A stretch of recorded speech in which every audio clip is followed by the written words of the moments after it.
সম্মানিত ভিউয়ার্স, আসসালামু আলাইকুম রহমতুল্লাহ। কেমন আছেন সবাই? আবারও হাজির হয়ে গেলাম আমার শখের ফাউমি মুরগিগুলো নিয়ে।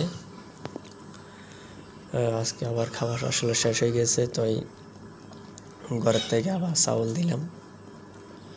আজকে আবার আদার নিয়ে আসবো, এই জন্য বাইরে খাবার দিছি। বাইরে খাবার দিলে একটা ভালোই লাগে আমার কাছে আসলে। আজকে সেটা দেখে বুঝতেছি, এই যে ছোটাছুটি ঝাপটাঝাপটি আমার কাছে খুব ভালোই লাগতেছে। শখের জিনিস বলে কথা। একটারে কামড়াকামড়ি করতেছে। সিম গাছ ছিল, সিম গাছগুলো খাইয়া লাইছে। তারপর আলাইচা পাতা দিয়েছিলাম, ওগুলা খাইছে।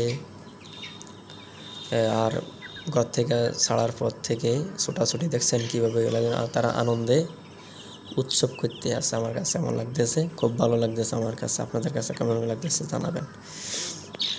আসলে 8-10 পিস করে 20 পিস করে পারলে আসলে ভালোই লাগে, খারাপ না। আসলে এখন যে আনন্দটা লাগতেছে সেটা ডিম দেওয়ার সময় আরও বেশি ভালো লাগবে, আনন্দ লাগবে। তখন ডিম পারলে আসলে খুশিতে আত্মহারা হয়ে যাওয়ার মতো হয়ে যাইব। তো দেখতেছেন এই যে ছোটাছুটি করতেছে, দেখছেন। আর ওই যে দেখতে পাচ্ছেন আমার ঘরটা, এটার মধ্যে আমি মুরগি ফাইলাই। এই যে ছোটাছুটি করতেছে, দেখছেন।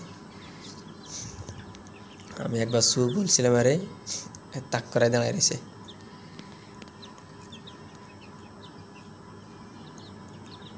ওই পাশে মোরগ দুইটা আবার লাগিয়ে গেছে। আর এগুলা যখন ডাক দেয়, ডাক দেওয়ার সময় যে কেমন একটা আওয়াজ শুনে, কাঁচাইনা গলা, আমার কাছে ভালোই লাগতেছে। ছোটাছুটি ফালাফালিগুলো মুক্ত অবস্থা। আবার মুরগি পাললে আবার একটা জিনিস ভালো, মানে রোদ পায়। তো ঠিক আছে, ভালো থাকবেন সবাই। আসসালামু আলাইকুম রহমতুল্লাহ।